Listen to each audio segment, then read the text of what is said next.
You're listening to Up and Vanished, episodes 1 through 5, styled by Latote. Latote is a fashion subscription box that brings name brand clothing right to your doorstep for a low monthly fee.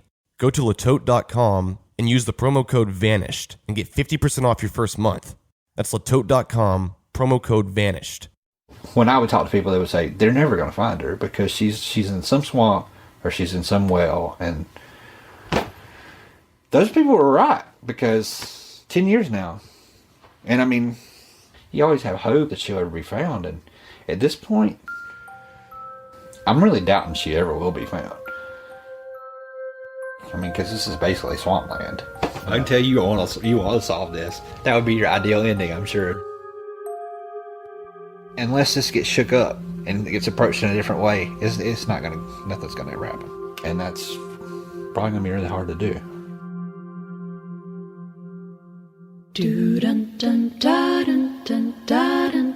10 years ago today marked the last time anybody reported seeing or talking to Tara Grinstead. Officially, police are calling this a missing persons GBI case. officials say investigators latex gloves found in $80,000 reward is being offered Where for information. is Tara Grinstead? From Tenderfoot TV in Atlanta, you are listening to Up and Vanished, the investigation of Tara Grinstead.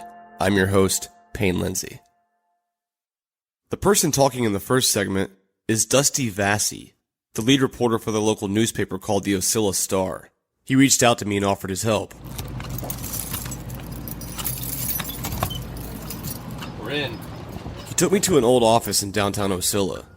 The door had no markings or signage, and we entered a huge dim-lit room. There were buckets on the ground full of water, catching the leaks from the ceiling. You could tell it was a place that didn't have very many guests.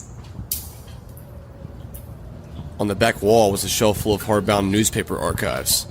He was looking for 2005. We keep them in these bound volumes. So you're still in the paper system? Yeah.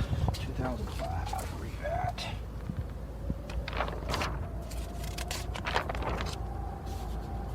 Prayer for the Sweet Potato Festival missing.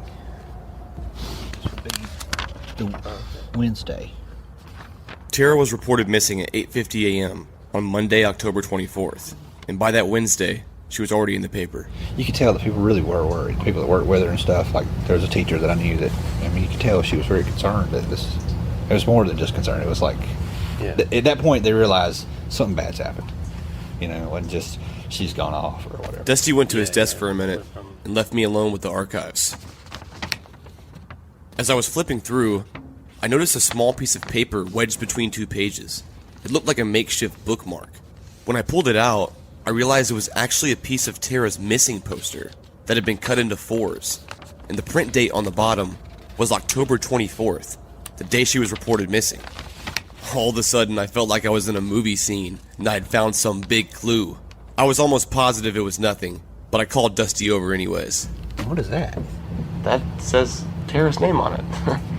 Probably nothing nefarious. Probably No. just chopped up. Right. Yeah. Probably nothing nefarious.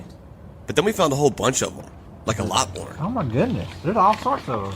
It's kind of weird, right? It is. I'm a little, I mean, because I've looked through these before and they probably were here and I didn't even pay attention to it. The hairs in the back of your neck up. What's going on? Who are the people that could have done this? My predecessor, Christy, who was a reporter. She's the Christy Pruitt on all these stories. He called Christy, and it wasn't her. My boss. I mean, it was probably nothing. Diane Blair. But still, who would expect to find chopped up pieces of Tara's missing poster scattered throughout the 2005 archive? Kinda weird, right? We both agreed. Before I left, Dusty said he had a surprise for me. Oh, front page. There's me. The podcast had made the front page of the latest paper. It's kind of weird actually seeing my name and Tara Grinstead's name on the front page of the Ocilla Star. At this point, I can understand why, yeah. Yes, I feel like I'm part of the narrative now or something. The word was getting out, and people were finally talking. An investigative podcast about the disappearance of an Ocilla teacher is set to premiere Monday. Titled Up and Vanished, the story details the findings of Atlanta filmmaker Payne Lindsay as he makes a documentary on Tara Grinstead. The podcast will be released every other week as Lindsay works on the documentary. He says Let's pick up from the last episode.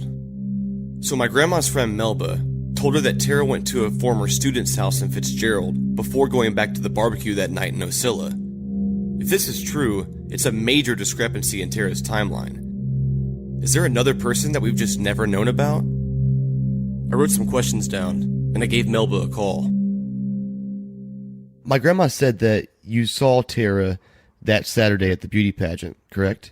I did. For several years, I emceed all the beauty pageants, and I don't do that anymore, but I was directing the pageant the afternoon that she disappeared that night. But she always helped. She taught school, and she always helped the girls in the pageants with their makeup, their hair, and choosing gowns and that sort of thing. And as I was leaving, she and one of the girls were there in the back as I was leaving. It was about 6 o'clock in the afternoon because I had a dinner date, and I was leaving, and I stopped and spoke with them just a few minutes, just, how are you and that sort of thing. So I was really, really surprised when I heard the news on Monday that she was missing. What did you guys talk about when you talked to her? What did you guys say? Just past, how are you today? It's good to see you. And I didn't stay there more than 5 minutes, I don't guess, because I was on my way. And I certainly would have stayed longer and talked more if I had known what was going to happen, but nobody knew that, Where'd she go after the pageant? One of the students that she had taught in times past now lives in Fitzgerald. And my understanding is she went to his house for just a short while, just to visit, and then left there and came to one of the principal's houses, which is a couple of blocks from me, for a cookout they were doing. And I understand she left there probably around 10:30, 11 o'clock that night. And it was evident that she got home. Her car was there, and I believe she had taken off some of her clothing and so forth. So from all the stuff that I've read and from people I've talked to, I had never heard that she went to a student's house in between the pageant and the barbecue. I've heard that in the talk around town, that she went to the friend's house for just a short time. Is there any way to find out who that student was? I'm trying to think what his name was. It was one she had taught. Good gracious, that's been 10 years or more ago. And I really don't recall who it was now. In the meantime, I'll try to arrive at who she visited in Fitzgerald, but right offhand, I don't recall. Okay, if you think of it, please let me know. His name will probably come to me, but right offhand, I don't remember. But like I say, Payne, I hope you can get some new information or come up with something, because I know her parents, and I know how devastated they were and how devastated they still are. We have no idea what happened to her. It's just one of the strangest things. We always hear there's no perfect crime, but evidently this one is perfect so far because there's no indication of who it could be.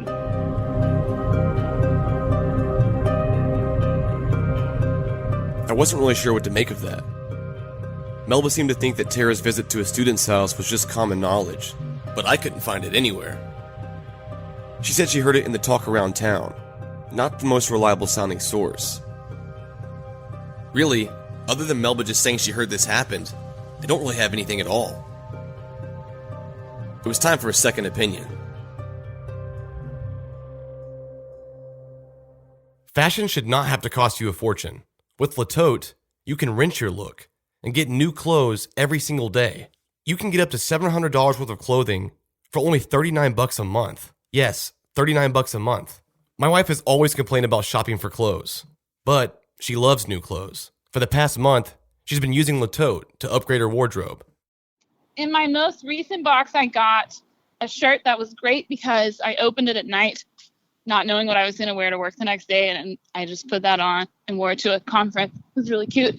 I got a pair of earrings, and there's a House of Harlow bar bracelet that I love. It's definitely one of my favorite things. Take my wife's word for it and go to latote.com. Just fill out your style profile and sign up to get a custom tote delivered right to your door. And right now they have a special offer For Up and Vanished listeners, use the promo code VANISHED and get 50% off your first month. So give it a try. Latote.com, promo code VANISHED. Well, when I first heard it, I just couldn't find any basis for the information at all. I guess you would call it chasing one of those white rabbits. So you know, that was a term I was about to get very familiar with. Well, white rabbit is leads or information that in a criminal investigation that leads you down rabbit hole to nowhere. And I mean, I'm not saying it wasn't true, and it still may be true, but we just don't have any information to take that any further than it is right now. Right. So really, you just have to set it aside and let it go, because otherwise it'd just be a waste of time. Until you can get further information to say it's legitimate, you just have to refute it. But it would be very useful if it was true, and we would have to know the name of the individual. So pretty much without that name, I had nothing. Maurice also brought up another good point. If you remember, Tara did make one more stop before the barbecue that was confirmed.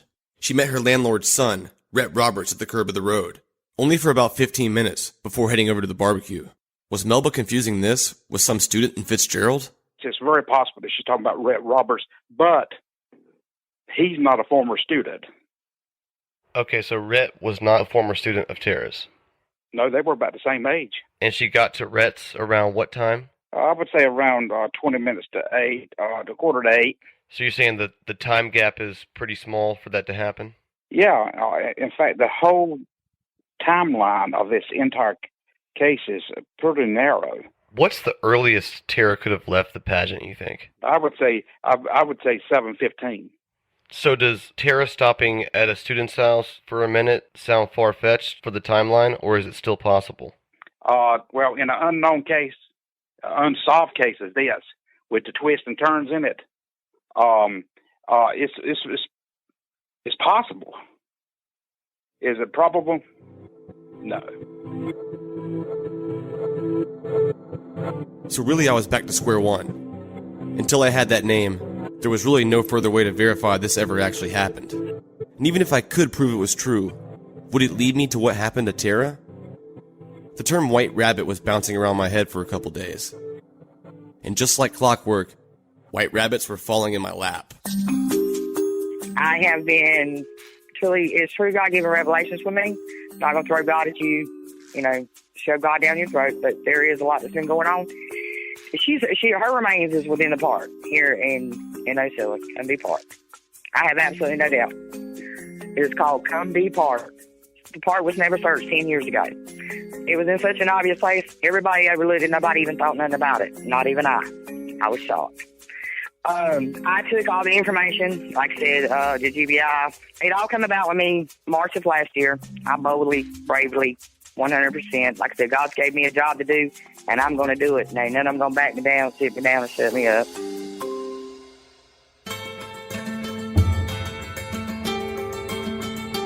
I knew the investigator's first impression was that the whole student thing was probably a white rabbit.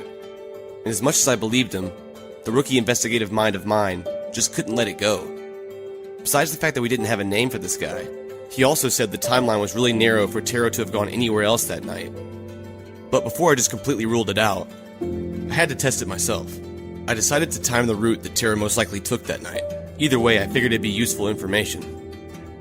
I started at the theater in Fitzgerald where Tara left the pageant from. I left the theater and started driving towards Ocilla.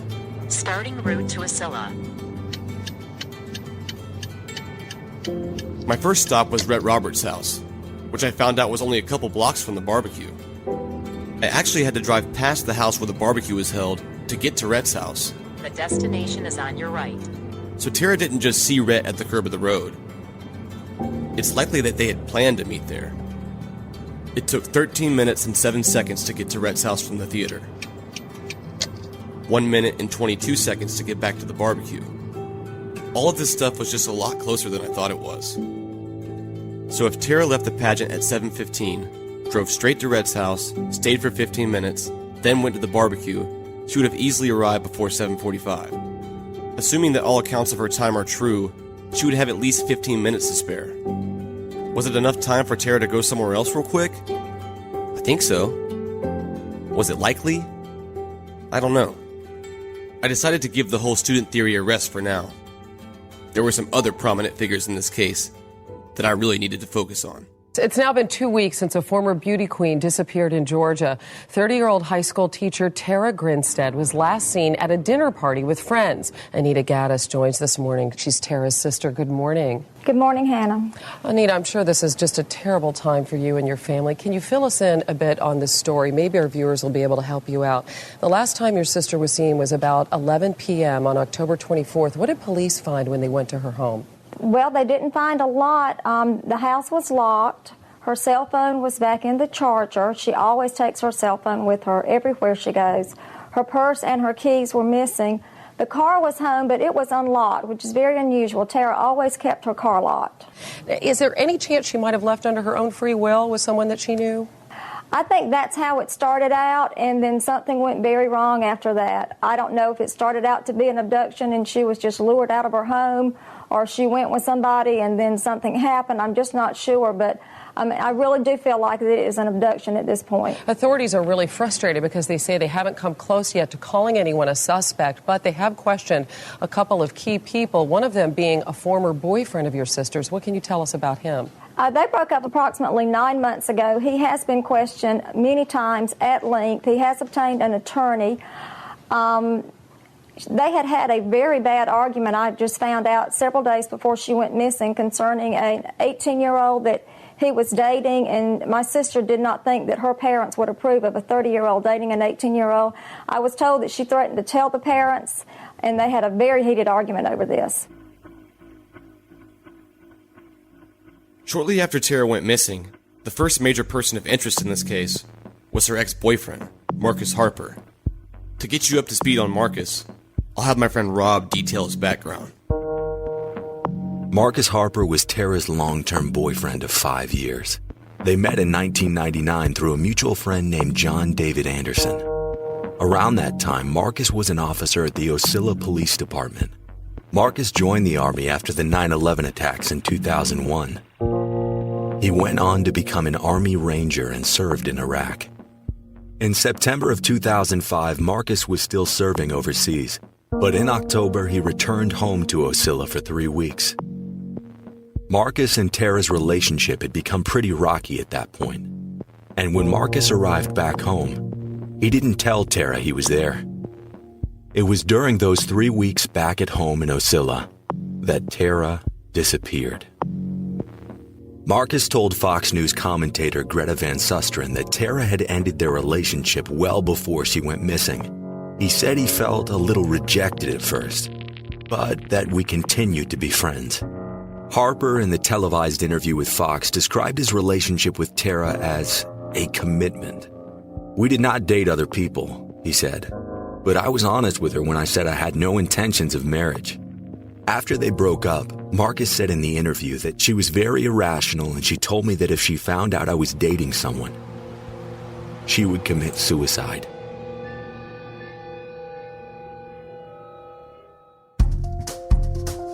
In running a business, one of the most important things is the people who work for you. And hiring the perfect candidate can not only be stressful, but really time-consuming. With ZipRecruiter.com, you can post your job to 200 plus job sites, including social media like Facebook and Twitter. All with one single click. You can find job candidates in any city or industry nationwide. You just post the job once and watch your qualified candidates roll into ZipRecruiter's easy-to-use interface. There's no more juggling emails or calls to your office. With ZipRecruiter, you can quickly scan candidates, rate them, and hire the right person fast. If you run a business and you're looking for your next hire, ZipRecruiter.com is where you need to go. And right now, Up and Vanished listeners can post jobs on ZipRecruiter for free by going to ZipRecruiter.com/vanished. So, if you're looking for the perfect hire, look no further. Just go to ZipRecruiter.com/vanished. Right away, Marcus didn't look very good. But despite everyone's suspicions, he was very open and cooperative with the investigation. He also did several nationally televised interviews. The biggest thing to me was the timing. He was gone overseas for several months, and then when he comes home to Ocilla for 3 weeks, Tara coincidentally disappears. Marcus did have an alibi, however, that checked out pretty flawlessly. But before we get into that, there was one more person that really struck the interest of investigators. Also questioned is a man who apparently stalked your sister and was arrested a year ago. Is that right? Well, actually, I think it was more like 4 to 6 months ago. She had taught him when he was in the 9th grade. He had just recently graduated. I think maybe after her and the boyfriend broke up, he kind of saw a window of opportunity, although Tara would never, ever date a former student. And he was arrested attempting to break in her house, and she was at home at the time. A former student that was stalking her? Then arrested for trying to break in her house? Red flags were everywhere. This person's name is Anthony Vickers. He was the second person police were highly interested in. The whole student thing had me from the get-go, and I started researching as much as I could. To fill you in on his background, here's Rob again. Anthony Vickers was a former student of Tara's who was engaged in some sort of relationship with her in the months prior to her disappearance. Shortly after Tara disappeared, Anthony was featured briefly on the Nancy Grace and discussed their relationship over the phone. This was the only interview Anthony has ever done. He said very few people knew about our relationship. There's probably only 3 or 4 people that actually knew. And we knew that they would not talk at all. When we would see each other, I would usually go over to her house, would be the easiest thing to do. She would pick me up and we would go over there and just hang out, watch a movie or something. That's kind of how we did it. I would like to help, but if you try to help, a lot of times you just get scrutinized against. On March 30th, 2005, about 6 months before Tara went missing, Ocilla police officers were dispatched to Tara's house for a disturbance call. They received a report that someone was trying to break down the owner's door. The individual was Anthony Vickers. Based on the incident report, Anthony was very agitated. He started cussing and shouting at some of the neighbors who were watching. Vickers yelled so loud that a neighbor outside doing yard work about 2 blocks from Tara's house could hear him shouting. The officers asked Anthony to keep quiet, but he refused to cooperate. He was then handcuffed and arrested and taken to the Irwin County Detention Center.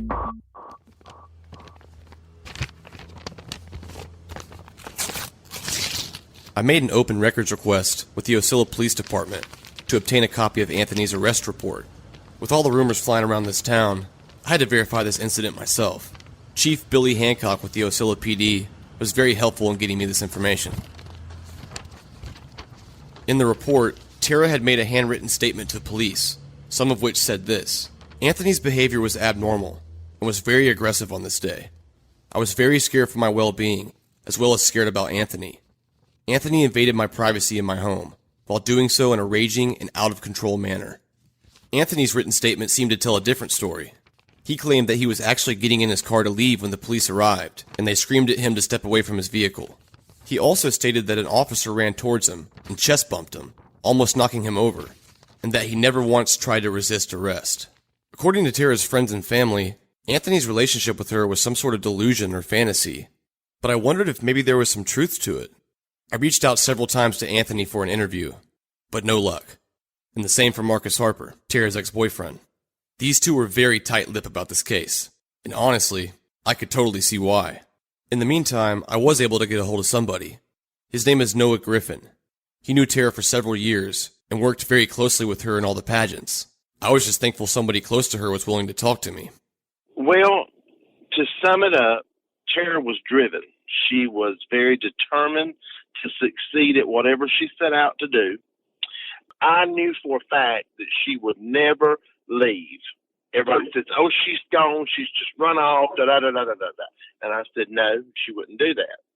I want to say, and I'm not good with time, right, but I want to say like 6 months had passed before I was ever questioned by the GBI.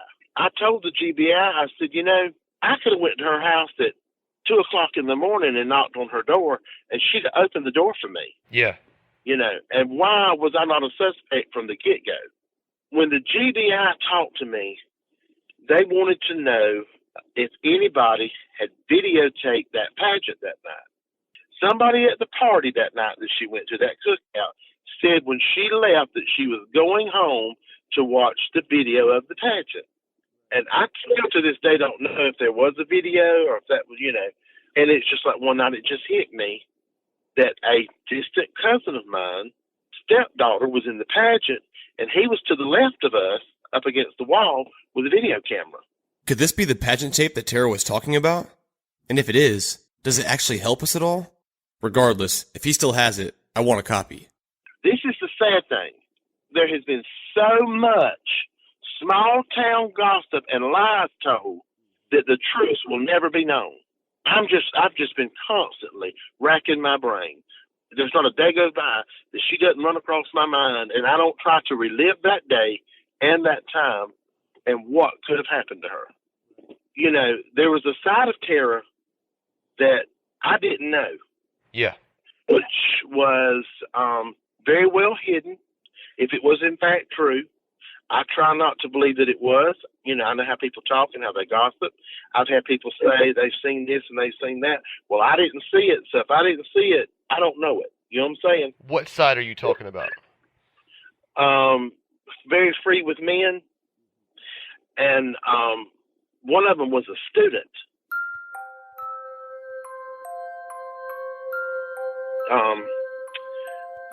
Anthony Vickers.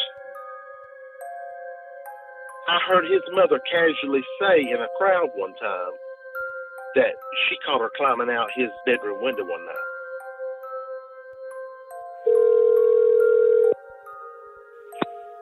Hello? Hey, is Anthony there? Yeah, this is Anthony.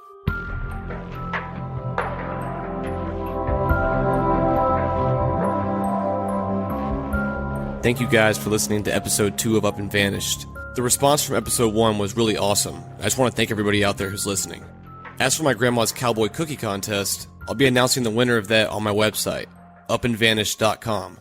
Just go to the site and click on the page called Discussions on the top right. And please, if you haven't already, rate this podcast on iTunes and leave a review. It really helps a lot. And I would like to ask again that anybody who knows anything at all about Tara's disappearance to please come forward. Thank you, and see you next time.